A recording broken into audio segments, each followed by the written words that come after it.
Hello, fellow Dragon Ball fighters. When it comes to gaming, I am Strider0.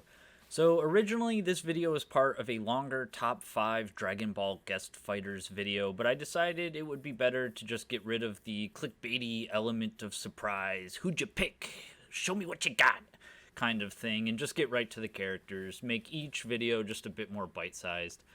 I'm going to do a little intro on why I picked the character, then I'm going to move to a highlight reel moment type reaction video to showcase off some of their abilities. Then I will do a complete breakdown of their moveset and special abilities. So if you like this video, there's a button for that. All these will be put into a singular playlist, plus you can subscribe for any future guest fighters I pitch and all of my training session breakdowns that I have on here. Thanks so much, and without further ado, here comes a mighty warrior. All right. Number 2. Whoosh, whoosh, whoosh. Firebrand. All right, so I know Firebrand's gotten a little bit of cult popularity with the Marvel vs. Capcom games, and I'm sure he's kind of popped up in other stuff here and there.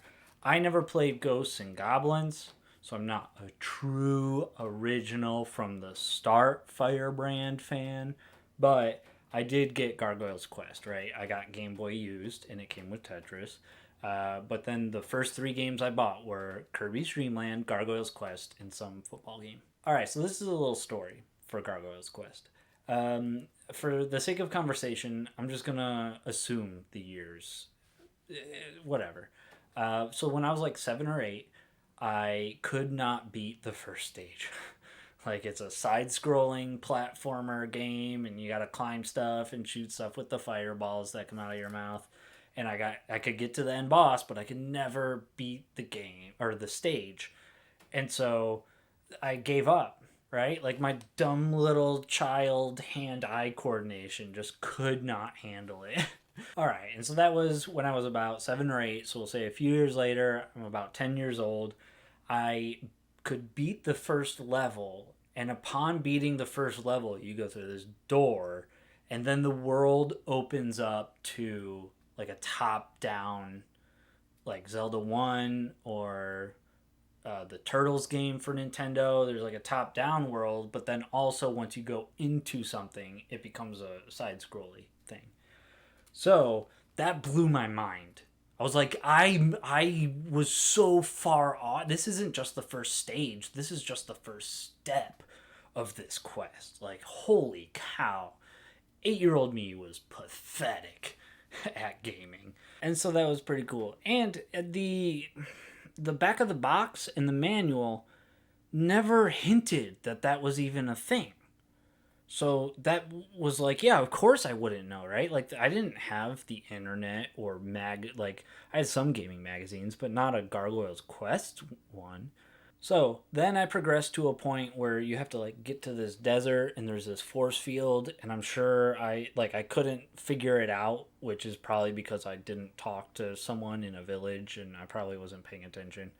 Um, and so you get to this cave, and you got to take a very specific path, and I just couldn't do it, so I stopped playing it again. And then years later, so I was about 15 or 16, I think, I was going on a road trip, like a family road trip, and then I was like, sure, let me take this game, maybe I can do something with it this time, right? I'm in a car. So I was able to beat the game, and that was super awesome, you know, to go from 8 years old, the game being the first stage being impossible, to 10, which was then like, I didn't even scratch the surface on this game, to 15 or 16 and finally beating the game. It was a cool Gargoyle's Quest, but also it was a very cool personal quest. So I have some footage here. I'm just gonna go through gameplay footage, and I'll show the first level, but then I'm gonna skip around and just hope that I hit a bunch of cool nostalgic stuff. All right, here we go. This is courtesy of Nintendo Complete. There's that like, there's that subscribe. It's only 2 buttons, just saying. Nintendo.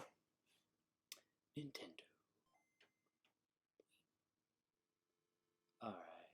Yeah, this music, the green, the scroll, it just, like, the hairs on the back of my neck and on my arm just tingle with nostalgia. So, it might not do it for you guys, but I love it. Alright, here we go. An unknown army attacked. The king has been. Gwah! I love Gwa. Gwa! They are very strong. Yeah, these people are like coming up to you and dying at your feet. Firebrand, return to the realm immediately. Hurry before they close. Dimensional portal that leads here. Oh. And then you go off on your quest. That's how it starts. Very basic, very easy, very grim, very dark. Alright, now we are going to watch this at 1.25 speed. Go through it a little quick. I love how you usually start on the outside of wherever you need to, or like through defense walls or over a bridge. So the production design, yeah, you got to get it. You got to get everything. If it's there, you got to get it. I relate to that. But yeah, it looks weird and otherworldly, but also Firebrand looks like he belongs. He's a villain from Ghosts and Goblins, so yeah, it's super cool how like he shouldn't be there, but also he fits right in. So yeah, run up. Those trees, those faces. Yeah, that one, I don't know about that one. The heart, he didn't get hit yet. There you go, those little spider bat things. I thought those ghouls were. I thought those guys were like schnauzers when I played the game as a kid. Yeah, that's a tricky one. When you're 7 or 8, that vial is very tricky. I fell down to that. You got to go through a pit. I fell to that a lot. All right, here we go. Still going. Got to fight the schnauzers. Yeah, you can manipulate by being, if the enemy's off screen or not, you can manipulate their entrance. Boom, boom. Hit them twice. Boom, boom. Yeah, I could do that. Another heart. Yeah, I don't know. Alright, so here's the boss. This is the boss that gave me a lot of trouble. Yeah, he shoots out flaming heads. He just goes up and down, and there's a tiny little bit of area that you can climb. That's it. You get to the end, stage comes up, which was cool. Cool little detail. And then boom, you go through. What? What? That was just the dimension portal? Now I'm actually in the ghoul realm? And then you get into like RNG fights, and you get vials and talismans and all sorts of cool stuff. So yeah, you go into the village, you talk to people. Some of them are fellow gargoyle types, some of them are strange people, some of them are ghouls, some of them will fight you, some of them will spar with you, some of them you can buy stuff at the store, exchange things for stuff.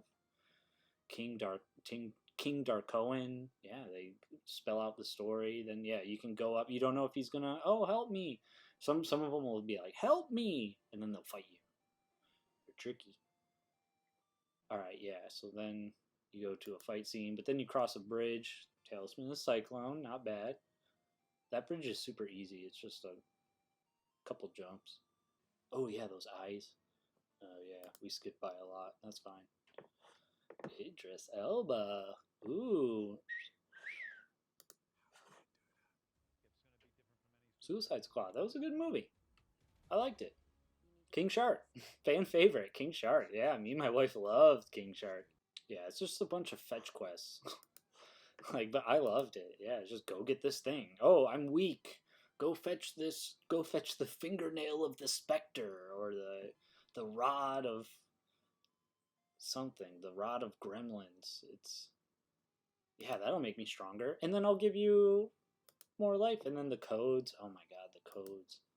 Alright, so here. Yeah, this is the spot. You gotta find it. It's so cool. You gotta go find it. You have the wings of the falcon. Right? It's cool. A gargoyle getting the wings of the falcon. The wings of the falcon? They increase your power so the wings can fly longer. Yeah, the game's excited for you. The wings of the falcon. That's so cool. What a cool name. Just like Dragon Ball Z. Just a bunch of cool names and stuff. Yeah, so you gotta get him something. Then you go on more adventure. And then you fight more people. And you get power-ups. Oh yeah, you gotta talk to that. That's a cool moment where you light the candles. You light a bunch of candles and then they give you power-ups, or oh, that level's so hard. Or they let you see visions or something. Yeah, you can it's like impossible to do that. But then yeah, you shoot a little blobby one, and then there's one that we saw, I think, where you shoot the blockbuster, which is, yeah, you'll see this guy. Those blockbuster ones. They can destroy blocks. And that's a cool villain. Alright. So yeah, you talk to the end guy, and then you go fight him. And he shoots these things at you, and his arms are in a way, and you have to figure out how to beat him. But of course, the way you beat him is shoot him in the head. Come on. Yeah, and you just do that over and over. And then you go talk to the guy. Hooray! Red Blaze! Hooray! Hey, friend, you made it! I knew, yeah, that guy. You know that guy from the beginning of the game. Anyway, this game is ahead of its time. Anyway. Oh, yeah, so I missed that. I was too busy laughing at anyway. Oh, Gwah!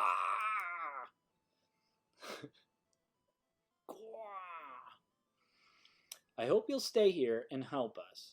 By the way, Firebrand, Earth is yours.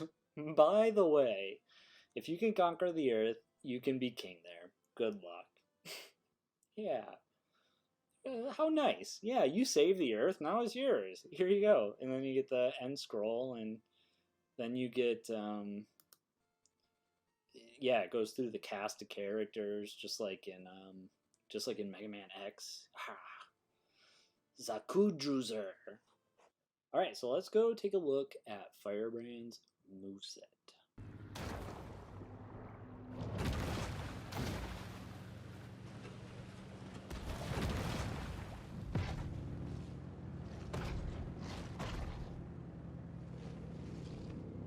Who's your favorite character? Who's your favorite character?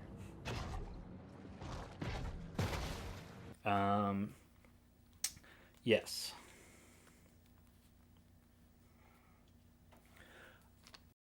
Alright, let's get to Firebrand's moveset.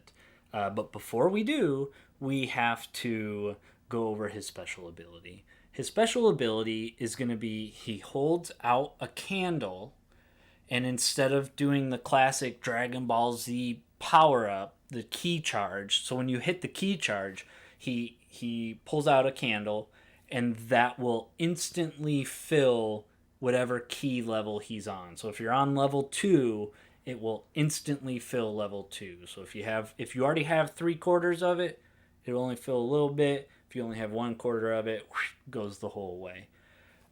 When he does this, he's invincible. However, there's a cooldown timer on it. So a little bit like in Guilty Gear, some of the characters have little cooldown timers or something, like Zato 1, Zato Ichi, and so yeah, you have to wait. You can't just spam that. And then while you're waiting for it to cool down, if you hit the key charge, it just does normal key charge, which can be interrupted.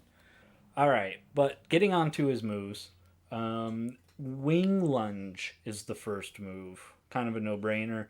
Quarter circle forward is he lunges at you with his wings. I'm thinking like a cyclone, kind of like a Meta Knight thing.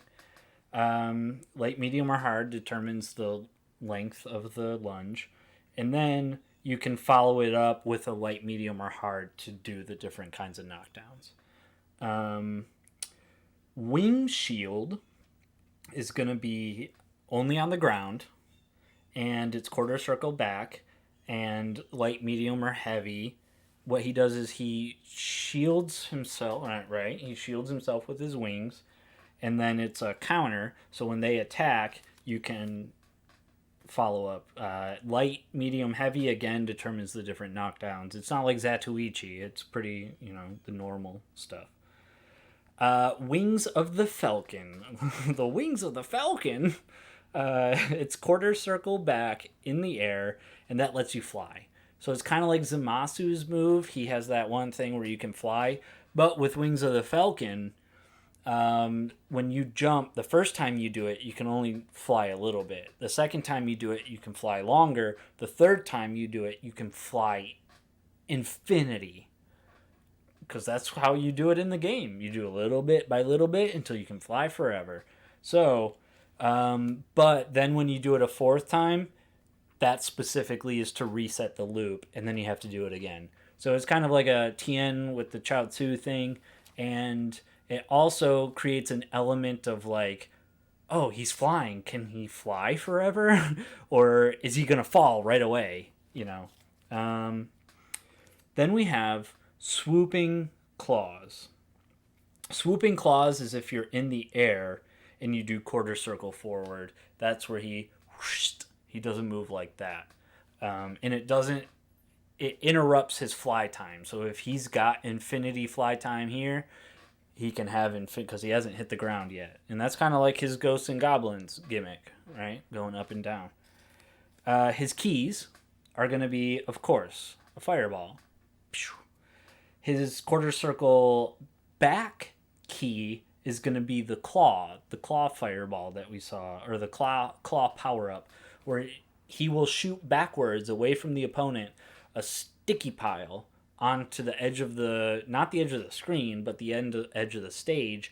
And then if he lands on the sticky pile, not the enemy, but if he lands on it, then he can stay there until he jumps down or doesn't move or whatever.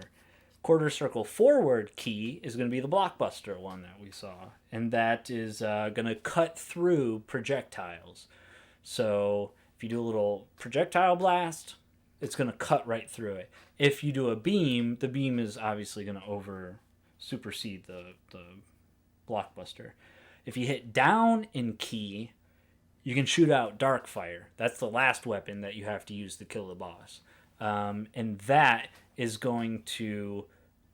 It's a key blast, but it goes through other key blasts. So it's quicker than a beam, but it overrides key blasts. And I'm sure we'll probably put some kind of cooldown timer on that. All right, let's go over his supers. This one is going to be a little bit longer than the rest, but for good reason. We're going to go on another tiny little adventure. The level 1 is just a fire beam, right? Or we can say like a flamethrower. And so, yeah, he charges it up, and then it's not just a blast. It's a fire flamethrower that burns them, and it's super cool. His level 3 is going to be called Red Blaze. Now, this is weird, but it's my character, it's my pick. I'm throwing it in there. I can do whatever I want. Here we go. On the cover of Gargoyle's Quest, Firebrand is green. And so they did that. Apparently they did that a lot. With Kirby was white, because the Game Boy is essentially white or with a greenish tint. A lot of the characters like that appear white or green. So they decided to make the character green, but at one point, because you could see at the end of the game, we are the legendary Red Blaze. But they keep talking about Red Blaze through the game like that's a character I'm going to meet. Like, that's where I get the dark fire ability that you only use, basically, to beat the end boss. And so, at one point in the game, one of the characters goes, "Wow, you're really red." And it's supposed to be this obvious moment where you're like, oh, yeah, of course I'm red. I'm the frickin' Red Blaze.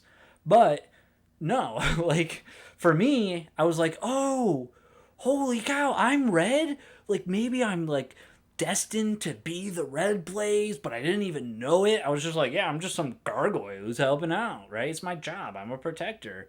And I also didn't, like, it fit in with the game to me because if Firebrand was green, as he goes on his adventure, he's not going to care that he's turning redder.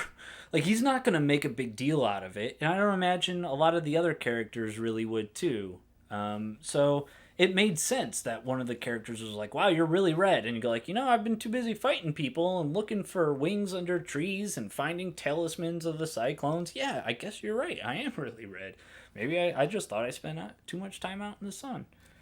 So his level 3 is going to be called Red Blaze, and it's Golden Frieza. You fire up, you do a classic Dragon Ball Z power up, and then he turns red.